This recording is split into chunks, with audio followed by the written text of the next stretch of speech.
Ryan Gould signed. What will he bring to the team? However, Martin Boyle will now miss the rest of the season. What impact does that have on Hibs, and how will it change what we need to do in this transfer window? And with Kamberi scoring in Dubai and Maclaren getting off the mark for Australia, who needs another striker? But then there's Jason Cummings being linked with a return. Would you take Cumdog back? All this and more is discussed with James Stephen, who told us about his book, What Kept You Hibs, Craig, formerly of Monday Night Football, who came on for a rant, and our callers Connor, Darren and Jamie, aka California Hibs on .net, all the way from Sacramento. Hello, you're listening to Hibs Talk. I'm your host as always, Gav. Joining me today is Dave. Right. And also joining us today, the author of upcoming book, What Kept You Hibs, James Stephen. How you doing, James? I'm very well. How are you guys? Yeah, very good. So we'll get back to your book in a bit. We're going to chat about that in a bit. But let's crack on with some news with Hibs first. So let's start on a bit more of a positive note. Just breaking news, like 20 minutes before we started recording, Ryan Gould has signed, going to wear the number 13 shirt. What's your guys' reaction to Ryan Gould signing? It's just hard to know because we don't actually know how good he is. Well, I don't know how good he is. I'll be honest, I've not watched Portuguese football in a long time. But I do remember him at Dundee United, and he was superb. He was. If he's anything like that, I think it's a really good signing. I was actually just saying that to you. I was like, why am I so excited over somebody I've not seen play football in like 4 years? But that's definitely positive. Yeah, and I mean, obviously we're hopeful that more signings will come in. But aye. On a less cheery note, Martin Boyle had surgery this week and has been ruled out for the season. What's your initial reactions to that? That's obviously disappointing, but there's just one of the things, nothing you can do. It's quite good that Australia are going to pay his wages. Did you see that? I did, that one's quite nice. So at least we didn't get footed with a wage bill for the next 6 months for somebody that's not playing, but going to miss that pace, going to need replaced, simple as that. How much of a miss do you think he'll be? I think it's a big miss because minus Agapong, he's our only player that has pace, and so that obviously, and teams do worry about him. You can see how teams sort of double up and teams have a plan for him, but I think he hasn't been as good this season as well. I mean, I don't know if that is because teams do pay him so much attention now, or if he's just not playing as well for whatever reason. And I think another thing is he's for whatever reason he's been used a lot more through the middle as a striker than we've seen in previous years. So and I don't know if he's as effective there, but with him playing as a striker, being utilised as a striker and as a winger and as a wing back, it's like losing 3 positions. So it is a really big blow. Okay, so finally, I guess in the news today, we're all moaning about not having enough strikers and needing to get strikers in. Well, it doesn't look like the strikers are doing too bad, considering Jamie Maclaren got his first goal for Australia in the Asia Cup in a 3-0 win, and Kamberi, although he was kind of, I don't know if it was maybe going in from handling anyway, but Kamberi claimed it anyway. He got the final touch in the 1-0 win over in Dubai, that's it. Forgot where they went. So I mean, what's good to see the strikers scoring goals. Good to see McLaren eventually score for Australia. What's that, 9-10 games he's played? I think that was the 9th game today, yeah. So he was probably under a bit of pressure to eventually get a goal, especially if he came back for that tournament and hadn't scored. Yeah. Then it was a good header. You seen it? Yeah. Yeah, good header. Similar to the one, quite far out. Similar to the one against Rangers. Aye. It was a good header. Hopefully more of that when he comes back to Easter Road. So our first caller today is Connor. How you doing, Connor? Hi there, I'm good, thanks. So what is it you wanted to chat about today? I just wanted to chat about Hibs and the transfer window so far, and how I think we're doing now that we're on to the winter break. So if I could just quickly first ask you, how do you feel the season's gone so far? Yeah, I think we've been performing well. We had a good spell in December. A few draws. We could have picked up a few more points, but our most crucial points were up against like say Celtic and Rangers. Disappointed about the loss in the derby, but hopefully we can pick ourselves up after that. And in terms of the transfer window so far, how have you found it? Obviously, we just signed Ryan Gauld half an hour ago, but I mean, and other than that, do you feel Hibs are taking a bit too long, or how do you feel it's going? Yeah, I think we usually do this around this transfer window. We do seem to take our time with signings. Yeah, happy to get Ryan Gauld on board with us. Hopefully he'll be a good addition to the midfield, especially losing Heinemann. But I think we still need to aim to get another striker, just somebody that's got a bit more experience to help Kamberi, because with Maclaren having his injuries and being away with Australia just now. Yeah, Dave, would you agree with that striker's a position we need to strengthen this window? Yeah, no, I would say we probably need somebody to come in and help push Kamberi a bit, because obviously McLaren's not really been playing. Lewis Allen, to me, I've not really been... Rumours he's going out on loan. Well, that'd be a weird one as well, after the back of what Lennon was saying. He's the only one he's happy with, but he's going to ship him out. Strange one, but that's what I was hearing today, rumours of that. And then obviously all the Shaw's been a bit hit and miss. He went through a wee spell, he was the only one scoring, but then he hit a dry patch as well. So. And Connor also mentioned the midfield there. Obviously we're saying Gould. Do you feel that we also need to keep on adding to the midfield, James?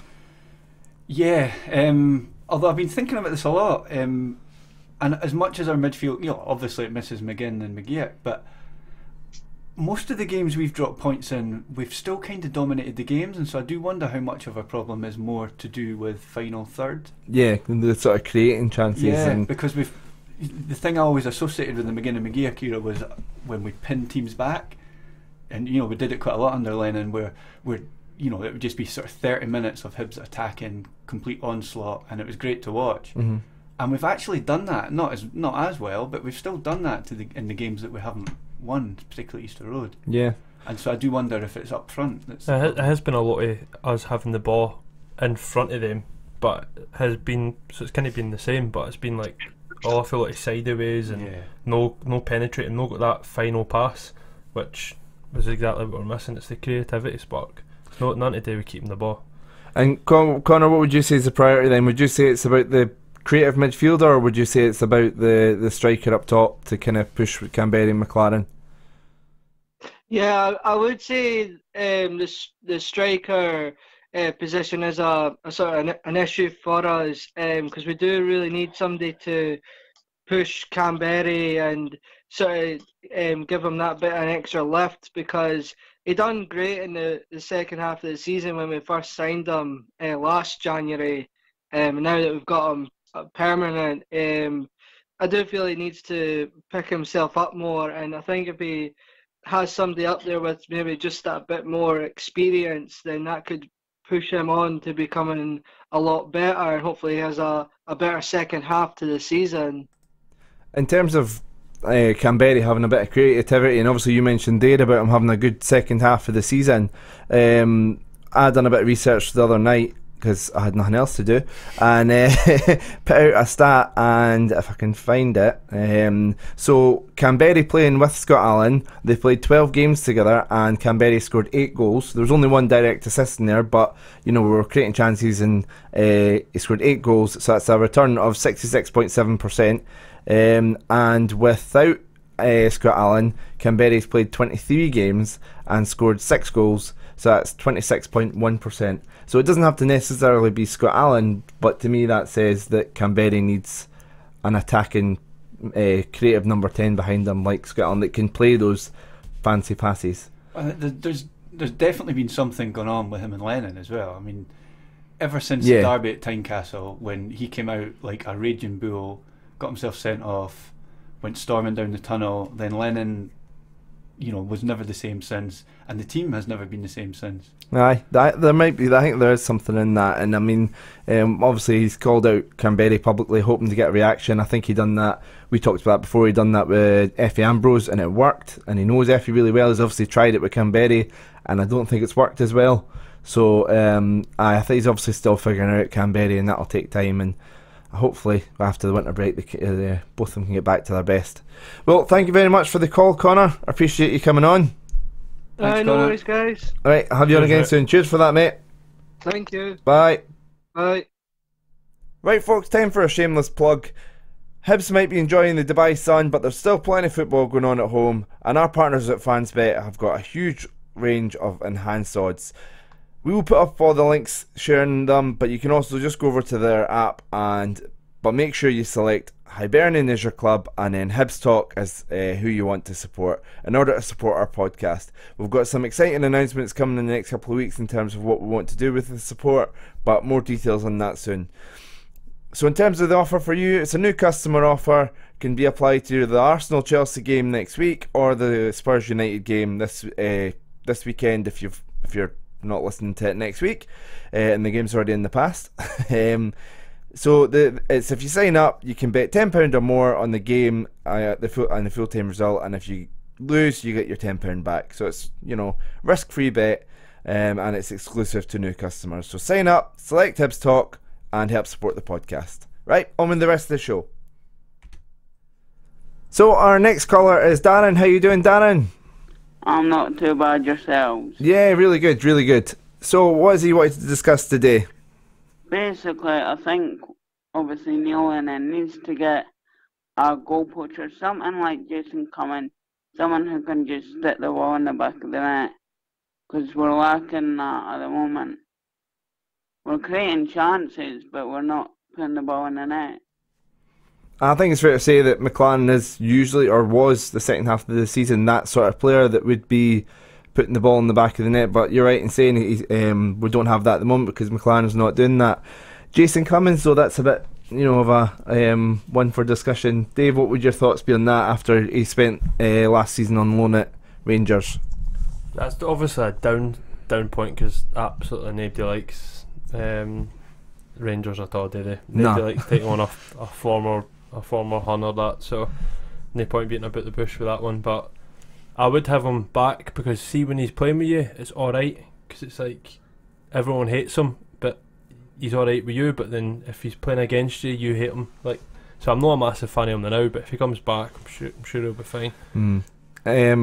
James, what's your thoughts? Yeah, I mean, I was never his biggest fan as a player because I always thought he could be a bit lazy and he could be a bit anonymous. But he would walk into our team at the moment. So yeah, I think if it's available, it makes perfect sense. And he's not got that same problem that you have with new players coming in. You kind of know he fits. He knows the league. You know he likes a goal against Hearts, which is always a wee bonus. So yeah, I think if it's there to be done, we should absolutely do it.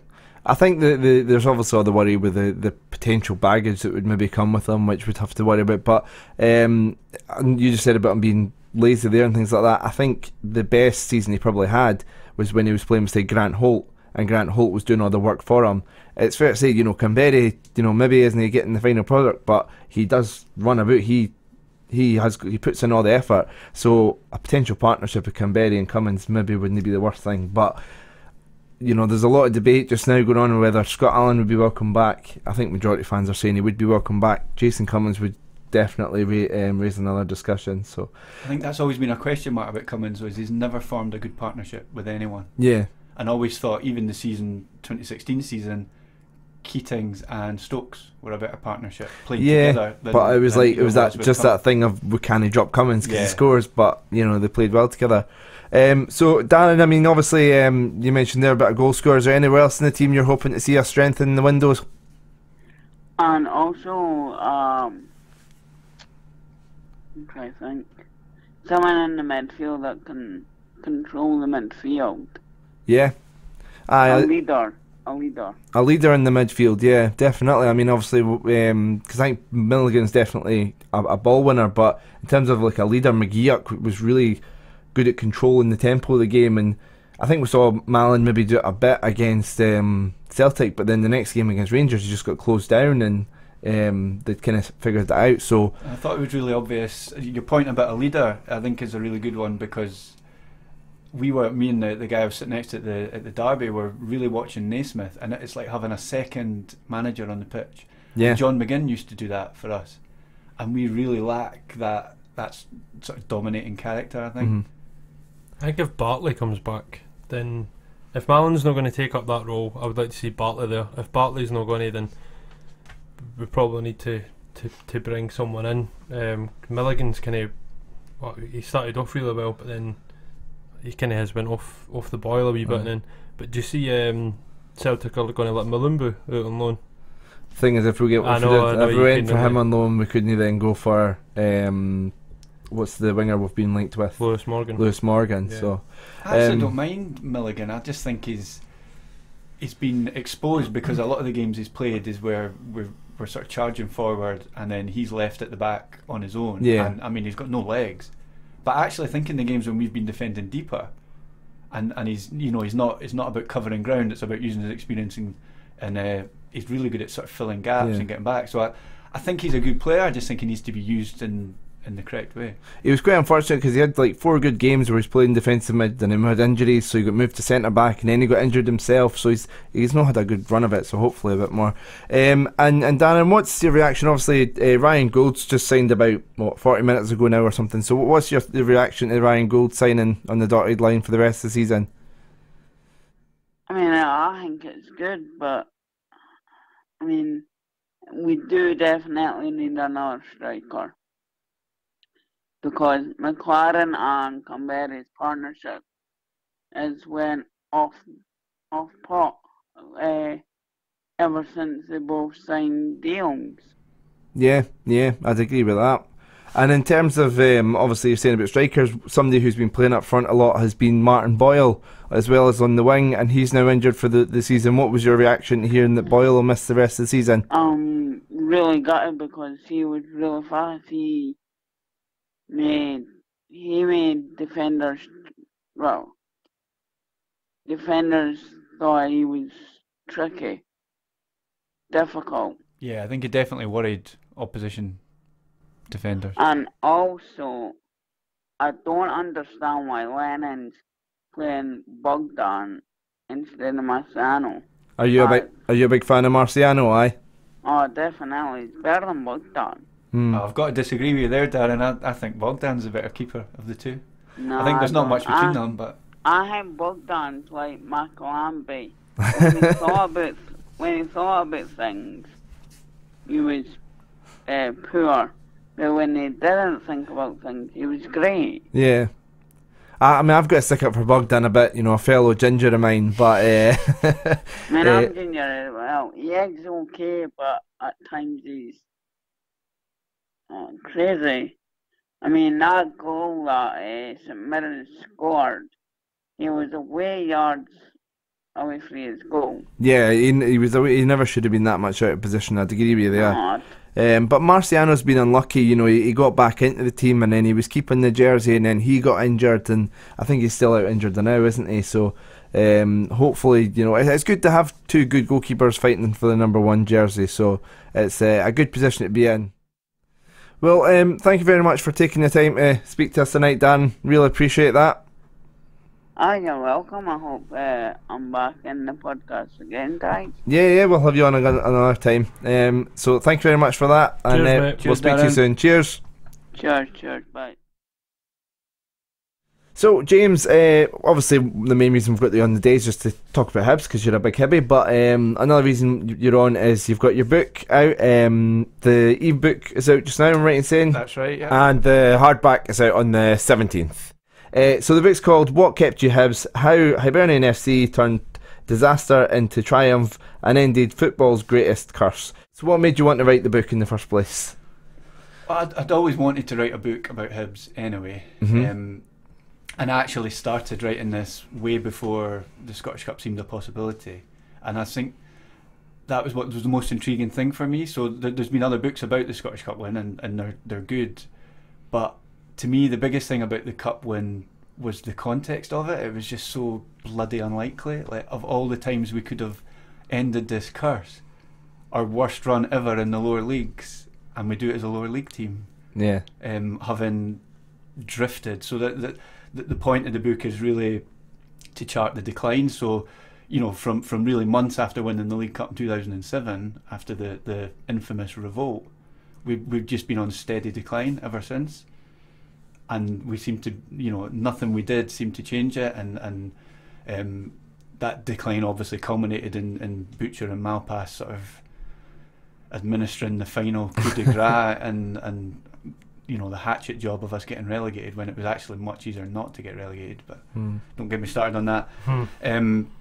And so it was the context of it, and then the fact that the rebirth since, you know, we haven't done what we did in 2007, sort of shoot ourselves in the foot after having a great cup victory. We've actually built on it, and I think that's really impressive and has been so important to the club. Yeah. So when did you start writing it then? If you said you started it before, or did you? So the first notes I made were after the fans revolt.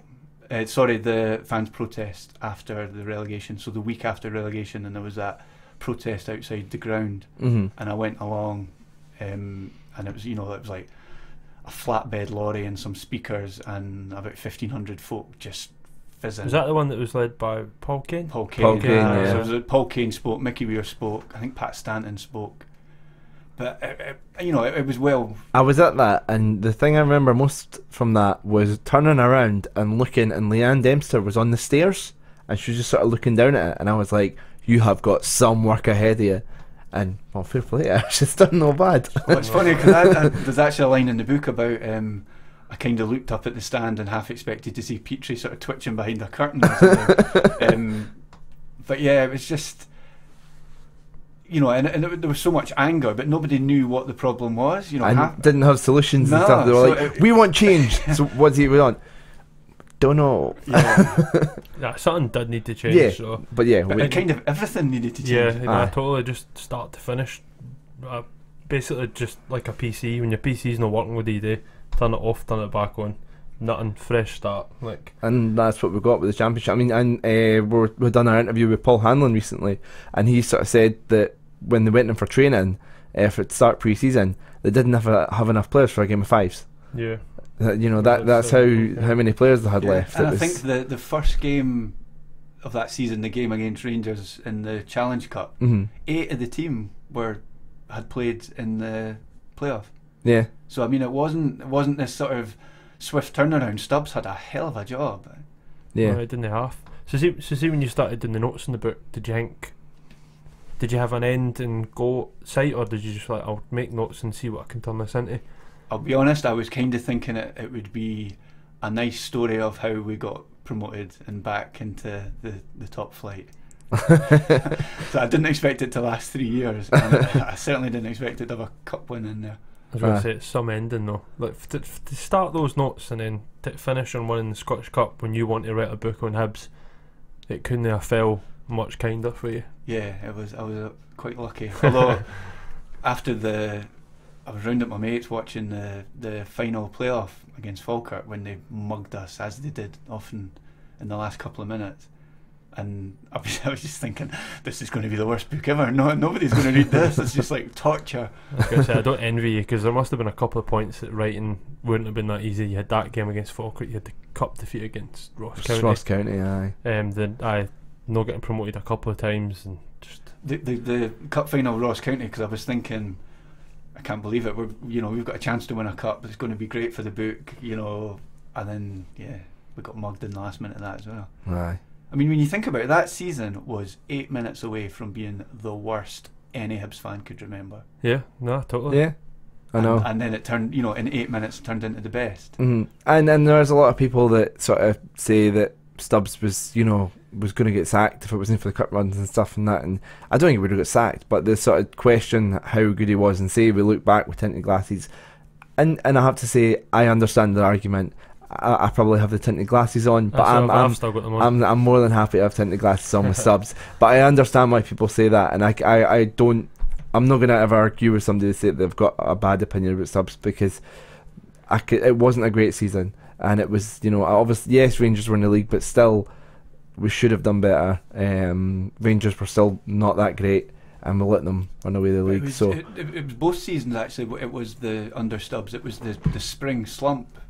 We had these inexplicable slumps, and I sort of come, I've talked about it in the book, and I do kind of come to the conclusion that actually it was just weight of games, and it was, even as much as the physical exhaustion, I think it was a mental exhaustion, because we were going from, a derby at Tyney to Dumbarton at home, Mhm. and then a derby at Easter Road, and then Queen of the South away or whatever it was, and it must be hard for players to get up and Aye. the emotional exhaustion of these huge adrenaline-filled games. Rather than keep on going, it's like, Yeah. we've got. I mean, no disrespect to teams, but it's like, we've Yeah. got Morton away. But I mean, for most of that, our run from, I think it was the third game, so we lost to Rangers in the third game, Mhm. and that was lost 2 of our first 3.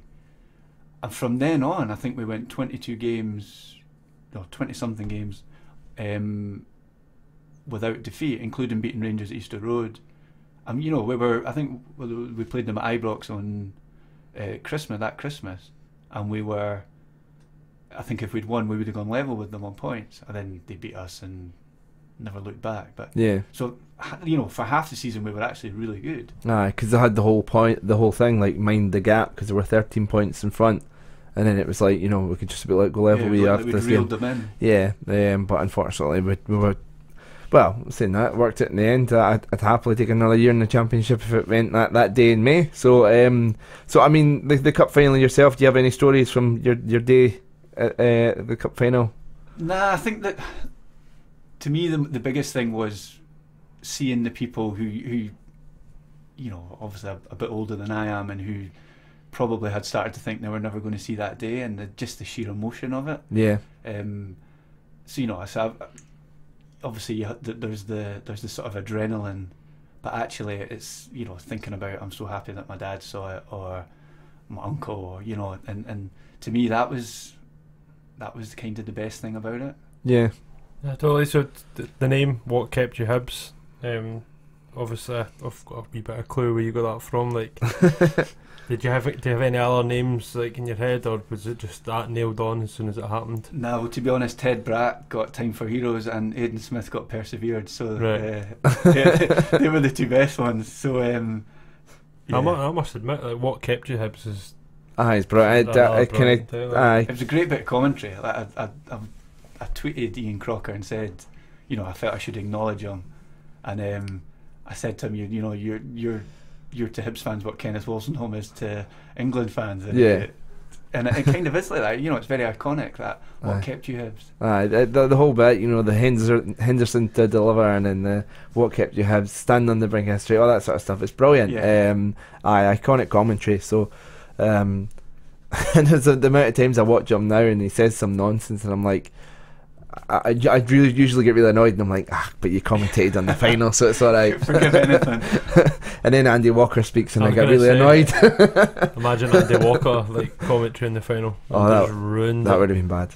Well, Yeah. nothing could have ruined it, but yeah. Well, so that's an interesting point. See, nothing could have ruined it. So actually, I look at the aftermath, because that's the books that came out quite soon after. Obviously, didn't have that context, and the amount of crap written in the media about how, I think it was Gordon Waddell said we'd Hibsed it because of the pitch invasion, and just total rubbish. There's pitch invasions all the time. Yeah. It's just nonsense. We did take it a bit far, but Just exuberance. I know, exuberance. 114 years. What did they actually expect was going to happen? Well, I know. the thing is, if you look back in the footage as well, after the goal, you can see the fans are already running down the stairs and they're already massing at the gates. Mm-hmm. So I don't know what the stewards were thinking. Well, I did hear that something that they thought it was going to extra time, so they told the police, you better take a break now. And all the police went for their break. Really? Aye. Well, I'd also heard the rumour that they'd already started sending folk to Ibrox because there was going to be a celebration party there. Oh, right. But I've I not don't heard know that how one. true that was. That one's better. I prefer that one. I hope that Jim Traynor and that was like up, and he's hanging up the congratulation banners and blowing up his red, white and blue balloons and that. Get it up, you. Oh, I fucking hate them. Just sending me on a rant. So there's a good, well, I say a good, that's for other folk to judge. There's a chapter in the book about kind of, because again, it's all about the context. So, winning the cup is brilliant. Winning the cup in the way we won it is brilliant. Beating the Huns in the final. Mm-hmm. So the context of the sort of rivalry between Hibs and Rangers and how it's ebbed and flowed over the years, and so I wanted to get that in there as well, because I think that's that's important. You know, it wasn't just beating anyone; it was beating them. Yeah. Totally. And I mean, we've spoken about this before. Being in the championship at the same time as them, and then obviously the cup final and stuff has a good rivalry. Yeah, it's definitely. I mean, because it was just to me, growing up, it was always Hearts are our rivals, and there's both the Old Firm. Would you like either of them? Whereas now, you know, I think it's fair to say majority of Hibs fans feel that, you know, we don't like Celtic and we hate Rangers. Some is it like you, as much as you hate Hearts. I wouldn't go that far myself, but I know you're pretty much close all to my that. mates are Rangers fans. It's like I get it all the time, and I've got a couple of Hearts fans, but I just think that spell in the Championship definitely did make all the emotions quite raw and toxify the relationship. Aye. Yeah. And the thing is, I would say we've got a bigger rivalry with Hearts, obviously, and I enjoy beating Hearts more. Yeah. But I probably hate Rangers as more because of I just think for what they stand for, they're a horrible institution in so many ways. Yeah. Whereas Hearts are, you know, they're just Hearts. We dislike them because we share a city with them for the most part. Yeah, no, I couldn't have put it better myself. And obviously you mentioned about when you started this book, it was going to be on getting back promotion via winning the championship. Do you touch on that? Well, I touch upon Neil Lennon and the sort of how he picked up. You know, in hindsight, it was actually a really tough job. You know, coming in, I don't know what it was, 4 weeks. Yeah, something like that. 4 weeks after Stubbs had gone, and you know, taking on a job at its near enough at its peak in terms of sort of fan goodwill and the feel good factor, and then sort of touch upon the fact that we kind of ground it out the next season. It was pragmatic, not spectacular, but to get back where we needed to be. Yeah. And getting promoted is as important a part of the story, albeit not as exciting or fun as the Scottish Cup win.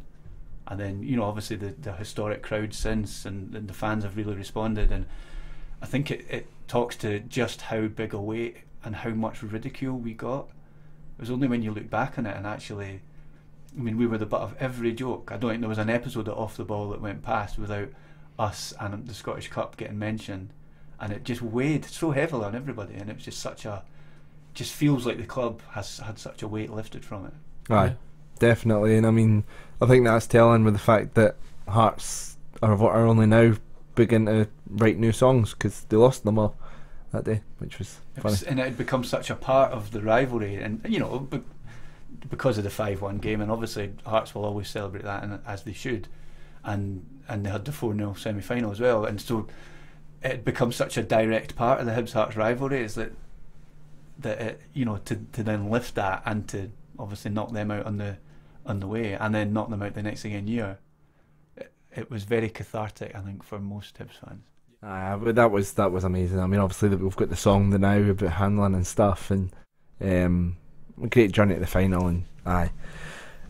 So in terms of how can people get their hands on the book then, or if they want to get their e-copies? Well, so there's only 150 hard copies, so it's very limited edition. So people can email me at scanlanstephen1@outlook.com, or probably easier to get in touch via Twitter. There's actually only 54 left because I've taken quite a lot of reservations, so it's gone quite mad the last few days, which is nice. So thank you to everybody. So yeah, 54 left. Yeah, so if you want one, you need to be quick. We'll put up a link and stuff like that for how to get in touch and try and get your hands on one. If you're unsure whether they get it or not, you've just heard the guy talking about Hibs. He's a big Hibs fan. He's obviously loves the club. So help him sell out all his copies. That'd be great to see. So thank you for coming on and talking about your book. Look forward to reading it, and we'll get back on with the calls.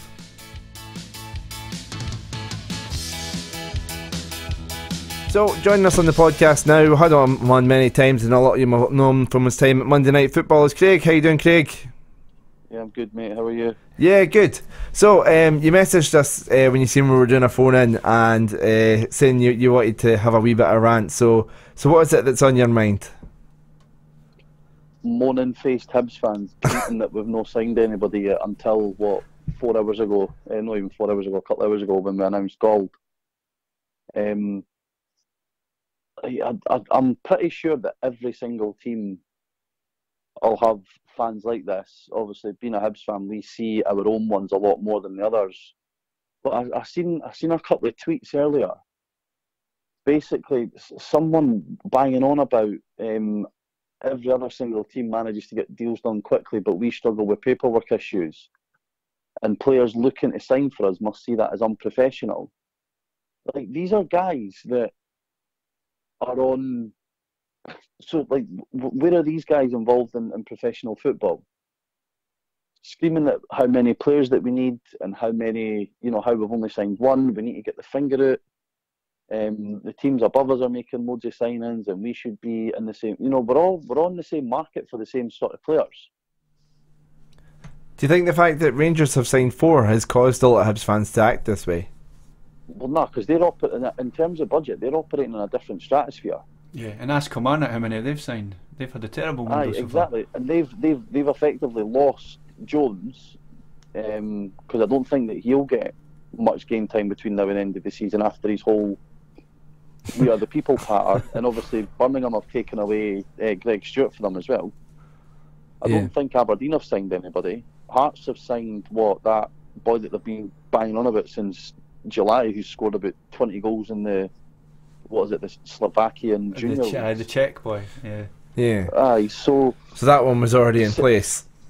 Aye, and Celtic are signing effective. Well, maybe not Ollie Burke, but that way is could be a hit or a miss. This boy they're signing that's on trial with Rangers. So it's not like there's other teams making world-beating signings that are going to pull away for us. I think Gauld will be. Well, we don't know how he's going to be. It's going to be a bit hit or miss.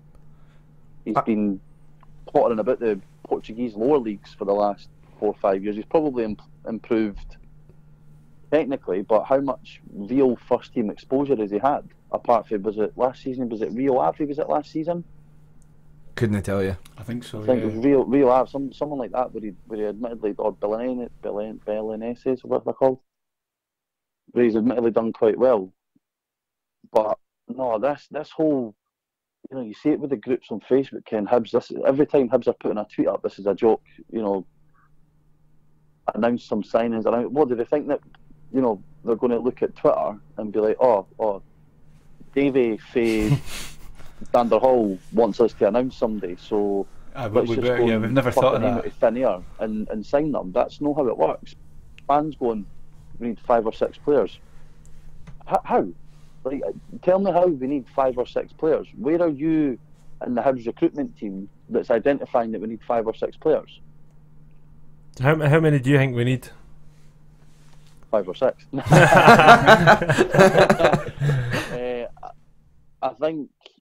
I don't think we need to replace Ambrose at centre half, purely because I think that now allows us to go and play with 4 at the back. Depending on what happens with Agipong, if he's fit, no fit, or whatever, he's a good option to have, but we need someone to replace Boyle at least until the end of the season. The thing with Boyle is Boyle played, we were talking about this earlier in another caller, Boyle played as a striker, as a right back, right wing back even, and a right winger, so that's really like 3 positions we're now short on. Well, I think with Gray being back, fit, and if he stays fit, we've got him and Whittaker for the right, we've got Stevenson and Mackie for the left, you've then got and the loam 3 between Porteous, McGregor and Hanlon in the middle. Milligan as well can play at the back, so there you've got effectively 4 centre halves. Bringing in Gauld is a bit creative, adds to the midfield. Mackie's shown against Celtic that he can play centre mid. So it all really depends on what formation Lennon wants to go with, whether he wants to go with like a 4-3-3 or a 4-4-2 or a whatever, depending on what happens with McLaren and Kamberi.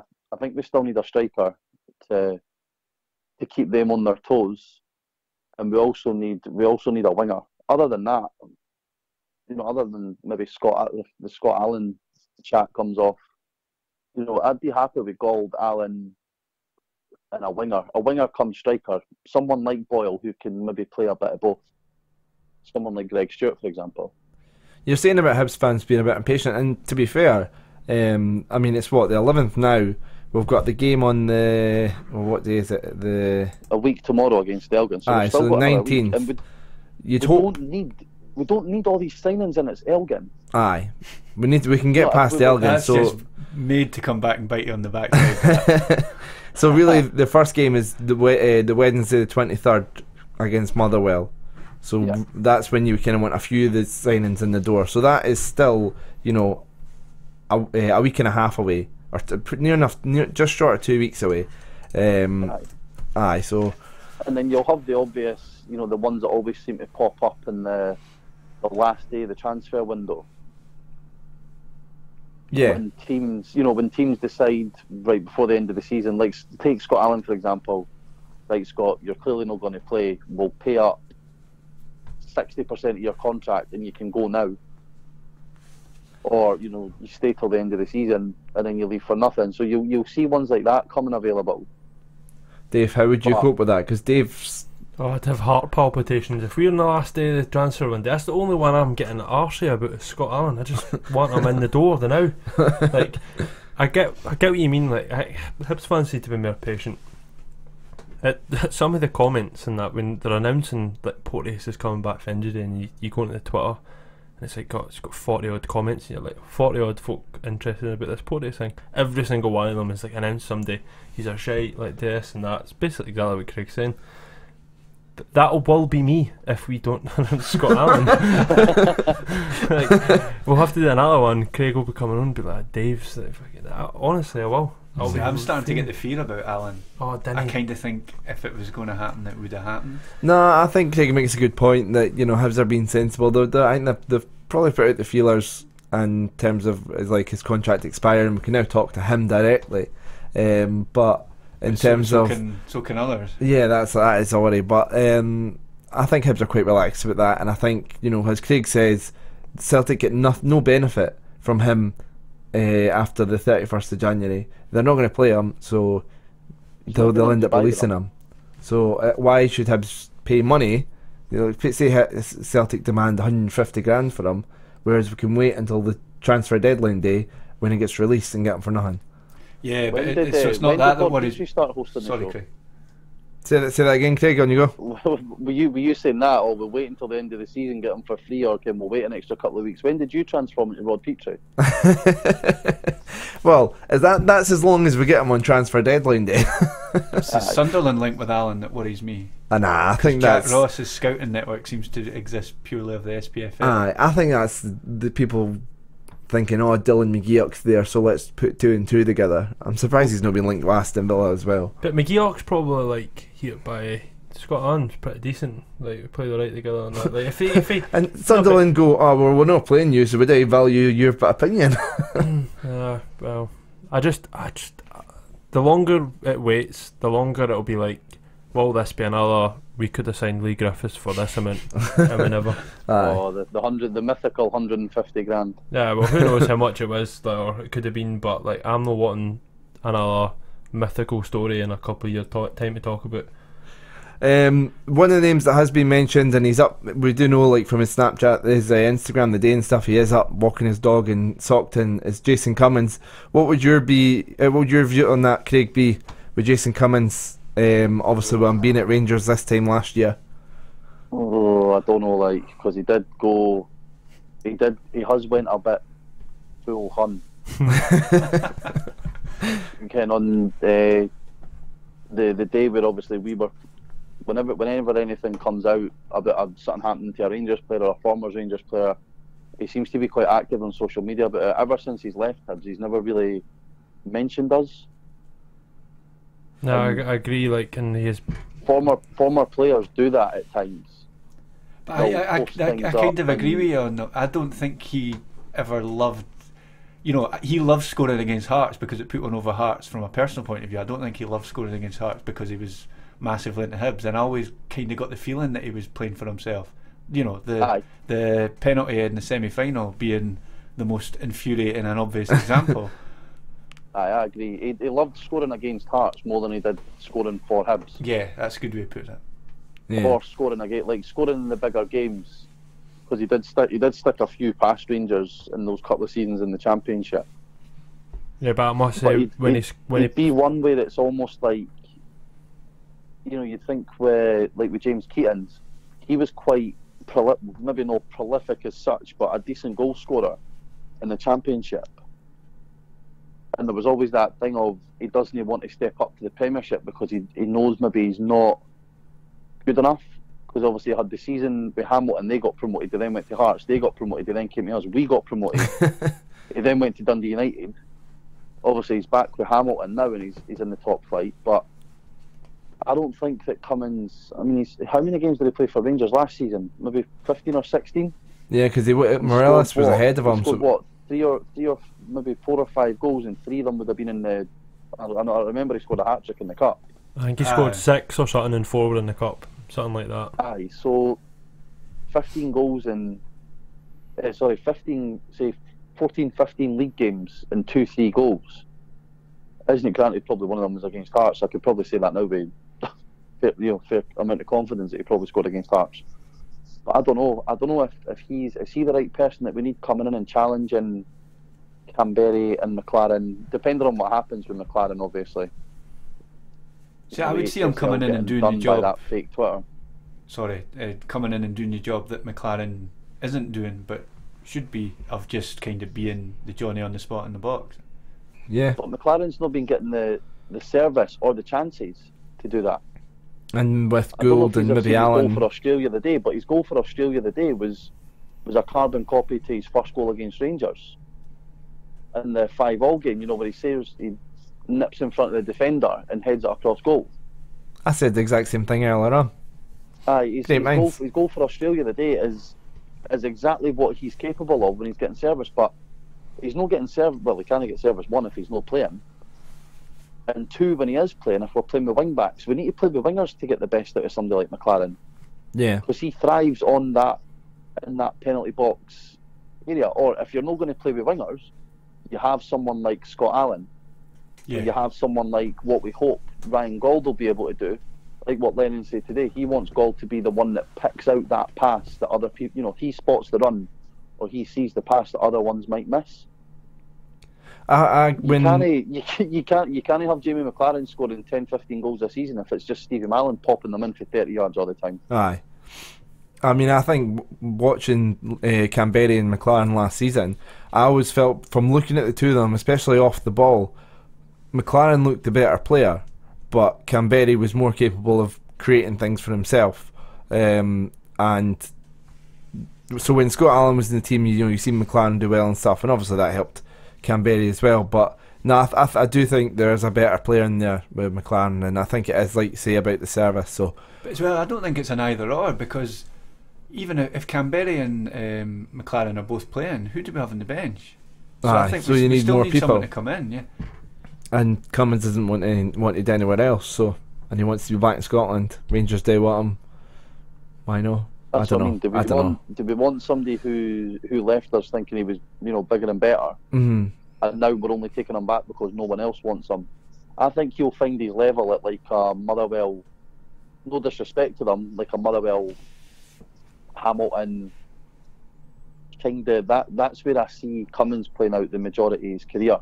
Yeah, and you just know he would score against us every time he played against us as well. Oh, absolutely. He'd be like Kenny Miller. Like Kenny Miller's one that you can put an absolute... Like, if you'd have... Over the last maybe 10, 15 years, if you'd have put a bet on Kenny Miller to score against Hibs every single time, you'd have won more than you'd have lost. Aye. Because he does it. And Cummings would be the same. I'll remind that if it goes to another club in this, but I'll be getting my bets on Cummings to score against us. Nice plug, mate. Nice plug. He can come on again. Aye. So, any last things you wanted to rant about, Craig? Nah, I've got Ryan Gauld wearing number 13 as well. What is that all about? What? It's a goal. That's the sub keeper's number. 13. Like that's. I've never heard anyone get so passionate about a squad number before. He loves numbers. I like numbers as well. 13 is a bit of a funny one. That's a right bugbear of mine. Like, even when Boyle got 10 at the start of the season, I was a bit like, don't know about that. I don't know. I mean, I don't know. Maybe I could try and get my head around it because Kagawa wore it at, or did he wear 23? Or was he 13 at Man United?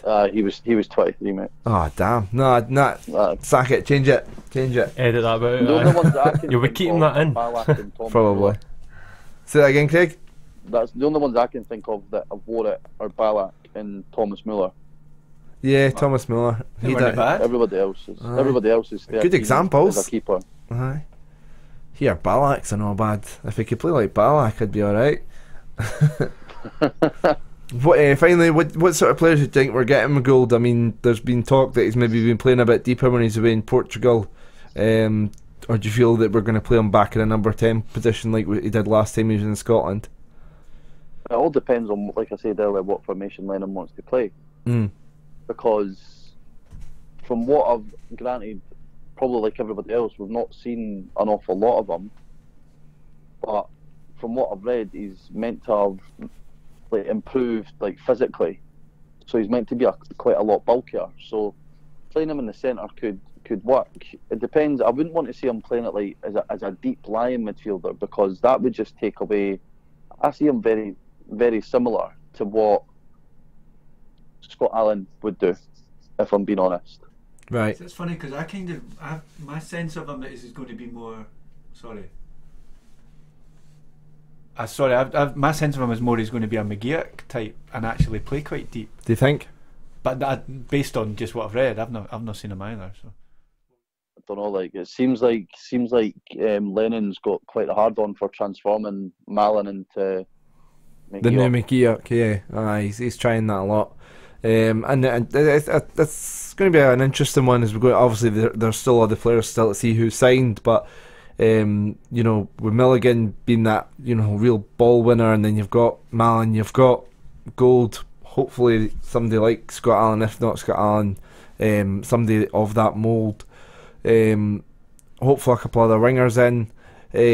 It'll be interesting, like say, what formation he goes, how he's going to line up, and a bit refreshing as well with all the changes. Quick thing I wanted to ask actually. All this talk of, you know, needing more wingers. What's your guys' thoughts on Fraser Murray? You know, a lot of the youngsters have been coming through. Should Fraser Murray be getting more of a chance if we're struggling that much for wingers? I'd rather we got, if I'm being honest, for a pure comedic aspect, it'd be good if we got Scott Allen and Lewis Morgan, because then we'd have Malin and Allen and Horgan and Morgan. Which would be quite a decent bit of patter. But I'd like to see Fraser Murray get, now that he's got over his injuries, get him involved a lot more, because I think he's got a lot of potential. Yeah, he's always.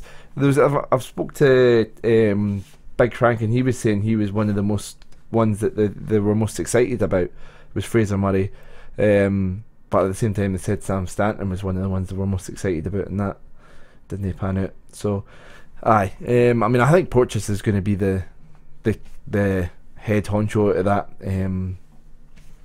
graduate year, whatever you want to call it. But he's going to captain Scotland and everything. I'm putting all my eggs in my basket with Porteous. Like, I know. I was having a bit of banter with an Aberdeen podcast the other day because they were saying about McKenna being so much better than Porteous and stuff and that, and I'm like, you do realise, they're like, oh, he's played for Scotland. I'm like, do you realise McKenna's 22 and Porteous is only 19? I have to say, I don't see it with McKenna actually. Whenever I've seen him, I mean, he looks a good enough defender, but he's not got a lot of culture. He's the basics, yeah. Aye.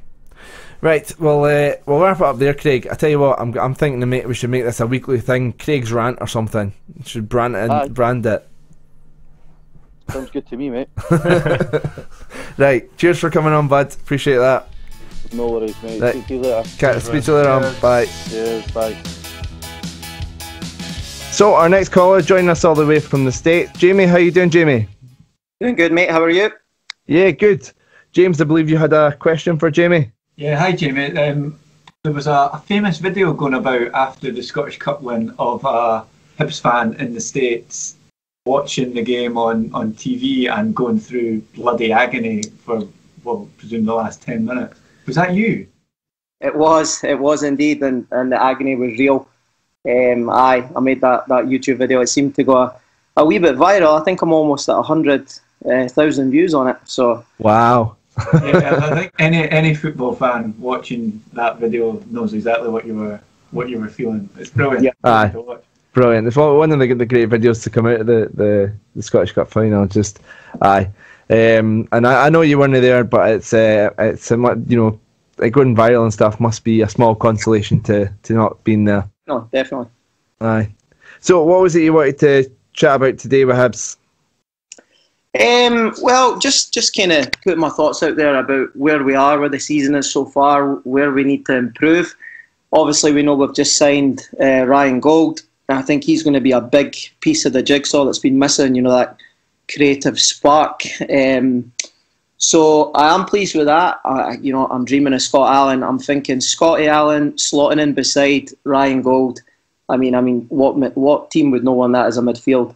But they're going to miss an enforcer. Is Bartley and Slivka the answer? I'm not really sure because they're, hot and cold. So I'm thinking we need to go for a kind of like, could we tempt Malumbu to come from Celtic? He's not getting the game time. Would he be that kind of hard tackling midfielder that could play alongside them? I don't know, but that's what I feel we're missing. Kind of like an enforcer type player.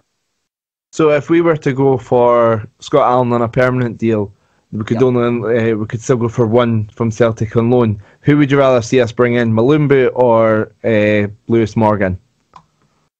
Well, it's an interesting conundrum. It would probably, going by that situation of the rules, Lewis Morgan. I've always been a big fan of him, and as we know with Boyle out for the season, which is, in my opinion, a massive blow. I know we're all kind of Boyle fans, but I think some people more to the extreme than others. I think he's a huge part in this Hibs team. So taking that into account, it would have to be Lewis Morgan.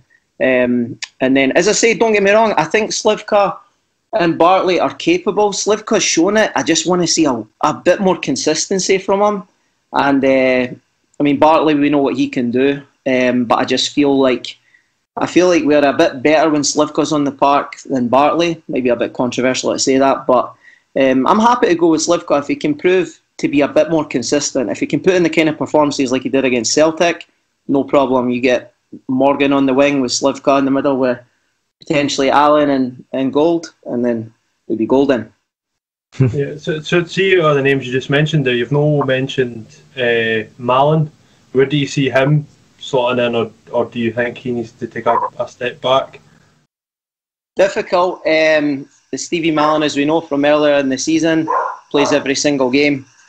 But it's a tough one with Stevie Malin. I mean, he has been played on the wing occasionally. I don't feel he's as effective out there as he is in the middle. So, I pass. I don't know. I've not really made my mind up. Stevie Malin. The last month or so, he's not been really involved, has he? No.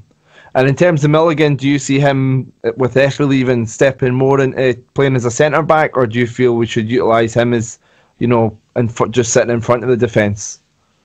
Funny you say that, because I have had that thought. I didn't like to put Milligan in the same bracket as Soze in any comparison, but step back, coming to the centre of defence. You never know. He's not got the pace, but he definitely has the presence. Don't know if he has the aerial ability to play there, but I'm thinking. We all know Effie Ambrose is a massive loss, huge loss. I was devastated when that news broke, but I don't know. I think he's been all right, Milligan. We know he had that stat when he first came. Was it 5-6 games? We were, never mind undefeated. I don't think we conceded a goal. Another player who maybe has tailed off a little bit in the last wee while, but yeah, potentially in the centre of defence. Yep. Say, Jamie, I said to you, we've got Ryan Gauld. We could have another two players. The other ones that you've heard have been linked with that. Who would your other two be? What would you prioritise? We definitely need a striker, that's for sure. So I just don't feel, from what I've heard through the grapevine, Cummings is a non-starter. I know he's been linked, on the message boards and all that, but I've heard that's no a goer.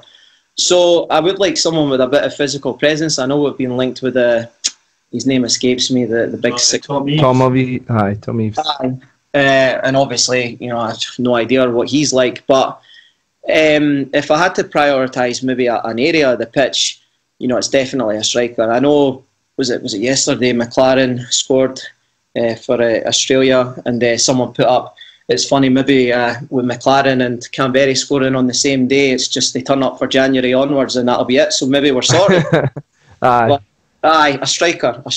Who that striker is, no idea. We've not really been linked with many strikers, have we? I mean, obviously Cummings and the boy you just mentioned, but I've not really heard any names thrown about. Yeah. Another one we were talking about earlier on with a previous caller was Fraser Murray. Obviously, we're talking about wingers and Martin Boyle being out. Do you think Fraser Murray, it's time for him to kind of step up and come into the fold? So, I don't know how popular it's going to be, this opinion, but if I'm being honest, you know the times I've seen Fraser Murray, I've not been overly impressed. I know it doesn't kind of go with a lot of Hibs fans thinking.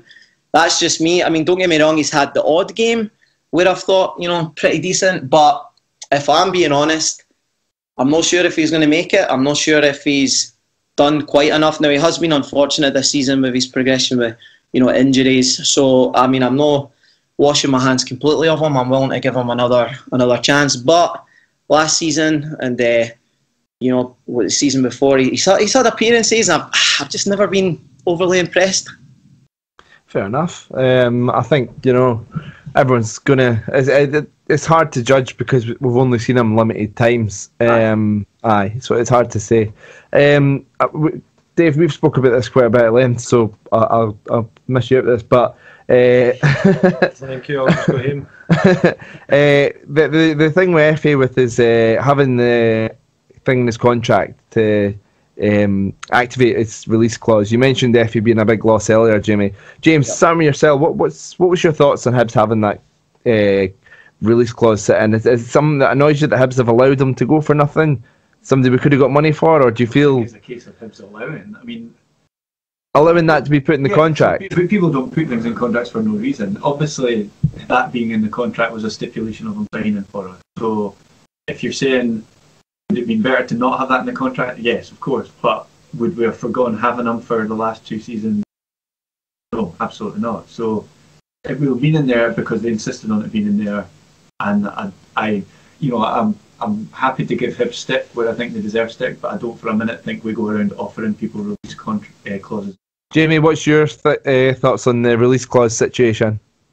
Not 100% agree. I was delighted when we were even linked with FA Ambrose. I never thought it was possible that we were going to sign him because we all know the stigma that came with Ambrose being the bomb scare and whatnot. I never really jumped on that boat too much. I kind of always took the Hibs glasses off when I seen him for Celtic and appreciated the skills that he had. I mean, you just have to look over his CV to see what he's done in the game. So, the fact that Hibs had to come to an agreement with FA to put that release clause in there, I'm more than happy that was the case, because it allowed us to enjoy him. And, I mean, even the FA doubters out there, I don't think there's too many left, but I think even them can put their hand on their heart and say he had far more good games than he did bad. So I'm totally fine with this situation. Gutted, completely gutted. Player of the season so far by a distance. Yeah. But it is what it is. I do get people that are like my mates that are like, why are you no raging? Like at Ambrose for I'm away halfway through, no staying at the end of the season and that. But I've spoken about this as well. We use off the mic. It's like, how can you can't really get annoyed at Effie. Like, no matter how many mistakes and that he did, he just seems like such a nice guy. It's like you were just always like, it's a business, Dave. I know, but I just think personally, see if he has got the chance to go and join a Cardiff or something like that, and it makes it easier for himself just to not have a club and wash his hands, and that he's then opportunity. He gave us two good years, and he just seems like such a good character. And at the end of the day, we put that in his contract for a reason, quite clearly, as James said. So. But then, I'm going to play devil's advocate and not actually take my opinion here. I'm just going to put this out to you all and just sort of take the stance to what your mates have been saying, the Rangers fans and Hearts fans wind you up. So Effie was one of our best players at the club. He was a potential asset in terms of selling them on if we wanted to.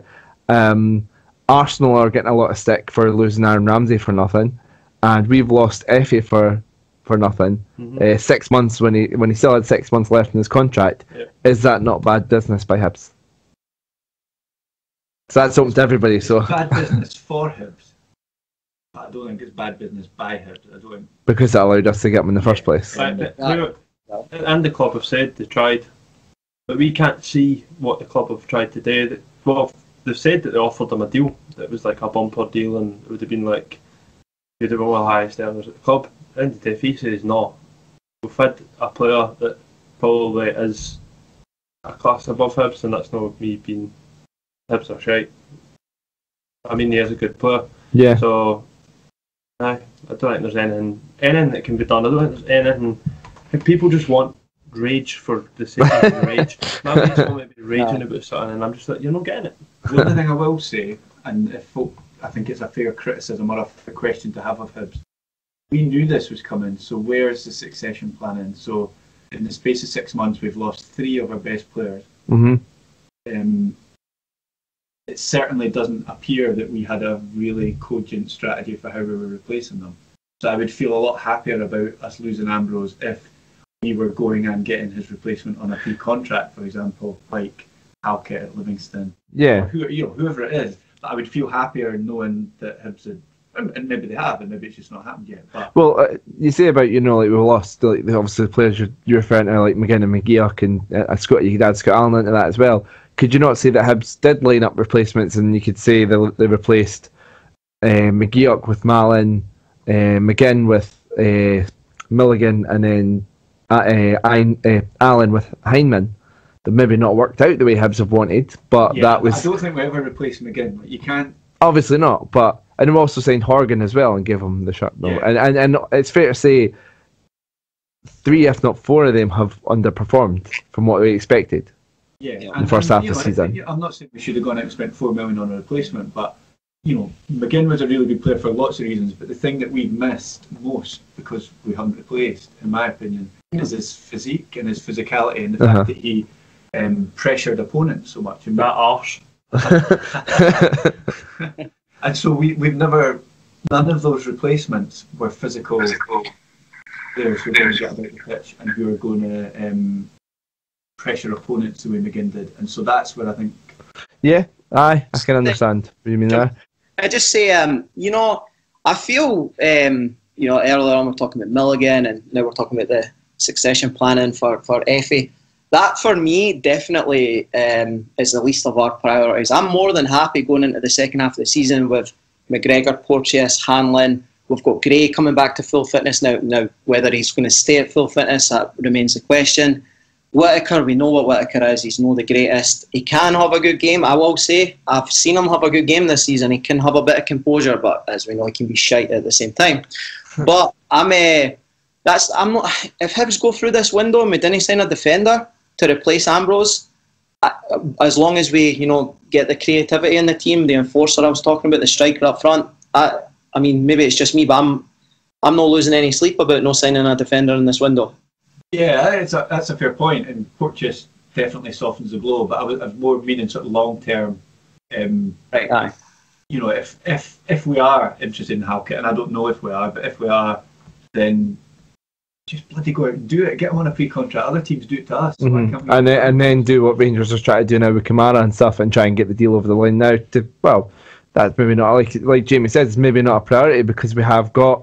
We can probably get another good 6 months out of McGregor. Whether he can continue that for another year, I don't know. Hanlon's obviously still at the peak of his career. Hanlon's a first pick. Porteous is brilliant. And Milligan can play at the back as well. So I mean, there's 4 centre backs. So as long as we're playing with a back 4, then we've got is the boy Sterling still about, or has he been put out on loan? I'm sure he's a young centre back, so there's another option as well. So I do agree with you, Jamie, on the striker. I think we need a physical striker. I thought one of the things that was most obvious in the Derby defeat was just how easy the Hearts centre halves had it in that game. And Kamberi just tries the same thing over and over again. He just backs in. Yeah. I mean, McLaren's a question mark whether he can get back to what he had last season, but a name I'll throw out there is probably beyond the realms of getting him now, but I was very disappointed that Hibs never went for Kenny Miller. Well, rumour has it, I speak to one of his close friends, and Miller was offering up his services to Hibs. He actually went as far as to having a sit-down meeting with Lennon, just Lennon didn't fancy it. I personally was disappointed. I mean, we've seen what he's been doing at Dundee, and I think he would have been that. You know, Miller can put himself about. He's a physical striker. He's still got his pace. Don't know, personally thinking, I think that was one that got through the net for Hibs. If I'm being honest, I would have taken Miller in a heartbeat.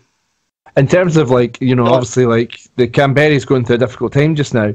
That would have been an experienced head to sit down and chat with Kamberi and say, right, this is what you're going through, and I understand. Dave is shaking his head. No, Dave is not happy with the chat of Kenny Miller. Go on, have your say. It's just my opinion. Aye. I can let you know now, it can't happen because he's played a game for Livingston, or 2 games for Livingston, and he's played for Dundee. You can't play for 3 teams. He's not going to do it now. If Lennon didn't fancy it a couple of months ago, he's not going to do it now. So. Aye. There was a good, your point about the experience, so there was a story that I heard on Radio Scotland a few weeks back. In fact, it was Kenny Miller himself was talking, and he was saying that after the Dundee had played Hibs at Easter Road, and Kenny Miller gave Porteous a bit of a rough ride in that game. And he said he was really impressed with him because after the game, as they were walking off the pitch, Porteous came over and asked him a couple of things that Kenny Miller had done, how he could have defended that better. And Miller was saying that that's the first time a young player who he's playing against has ever come up and asked him. Wow, that's brilliant. And so your point about him teaching Kamberi, but actually, you know, guys like Porteous obviously see that they can learn from him as well. So I agree. I think it was a big mistake not signing him before the chance. Wow. Brilliant. Okay, well, thank you very much for taking the time to chat to us, Jamie. And I'm sure the weather will be a lot nicer over there than it is here just now. Hi. Just a bit. So thanks for coming on. Hope we'll have you on again sometime, and enjoy the rest of your night or your day, whatever time it is over there. Yeah, mid-afternoon for me, but yeah, definitely appreciate it. Anytime you guys want me on, I'm a willing caller. So yeah, thanks for your time, guys. Really appreciate it. Brilliant. Cheers for that, Jamie. Cheers, Jamie. Cheers. See ya. Bye. Well, that's been our show, folks. Thank you very much for listening. Thanks to all our callers for phoning in, and thanks very much to James to come on and speak about his book. Make sure you look out for those links. Let's help him. You heard him talking on the podcast. Really passionate Hibby. Let's help him sell out all the copies he's got printed off. So he's only got 54 left. So try and make sure you get your hands on a copy. Likes of ourselves, you can follow us on Twitter, Instagram, Facebook, all the usual stuff. Just search at HFC Talk on whatever platform, and make sure you follow us or subscribe to the podcast, depending on whether it's Spotify or iTunes or whatever. We're back next week. We will be previewing the Elgin game, probably more transfer stuff, and probably looking a bit back at the season so far. And then after that, we'll be back into the swing of things with games. So, yeah. Thanks for listening, folks, and we'll speak to you next week.